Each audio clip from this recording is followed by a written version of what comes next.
नमस्कार प्यारे विद्यार्थियों, आज हम आपके सामने क्रिया विषय के बारे में कुछ महत्वपूर्ण जानकारियां प्राप्त करेंगे। हिंदी भाषा में क्रिया किसे कहते हैं और क्रिया का क्या उपयोग है, प्रयोग है, उसके बारे में हम अध्ययन करेंगे। तो चलिए हम क्रिया के बारे में जानते हैं। क्रिया किसे कहते हैं? तो प्यारे विद्यार्थियों, क्रिया का अर्थ है करना। क्रिया के बिना कोई वाक्य पूर्ण नहीं होता। किसी वाक्य में कर्ता,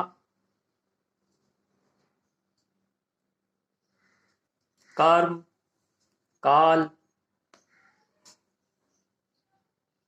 की जानकारी भी क्रियापद के माध्यम से ही होती है। हिंदी भाषा की जननी संस्कृत है, तो तथा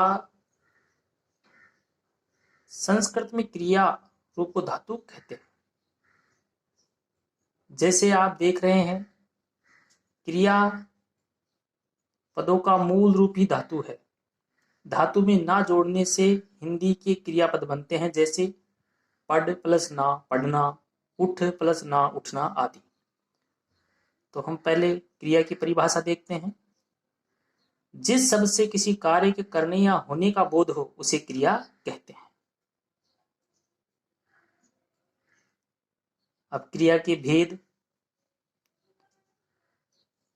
भेद कर्म के आधार पर, संरचना के आधार पर और काल के आधार पर।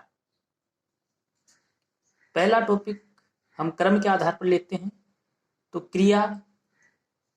कर्म के आधार पर क्रिया के दो भेद होते हैं, सक्रमक क्रिया और अक्रमक क्रिया। फिर सक्रमक क्रिया के दो भेद होते हैं, एक क्रमक क्रिया और द्विक्रमक क्रिया।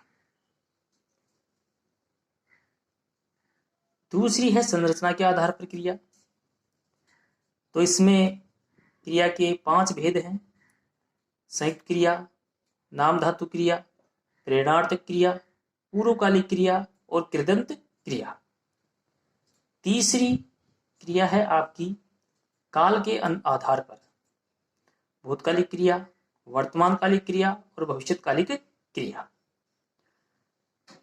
अब हम पहला पॉइंट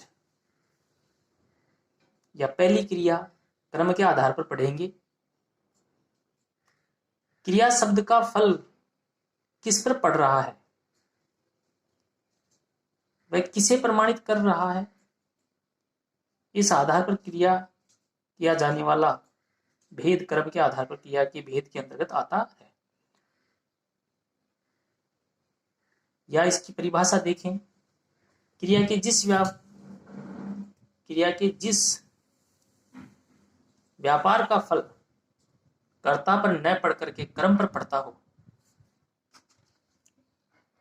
उसे सकर्मक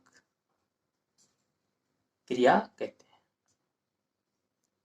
अर्थात जिस क्रिया का फल कर्ता को छोड़कर कर्म पर पड़े उसे सकर्मक क्रिया कहते हैं। यानी इसमें कर्म सात होगा। क्या होगा? कर्म सात होगा। आज के लिए इतना ही। धन्यवाद।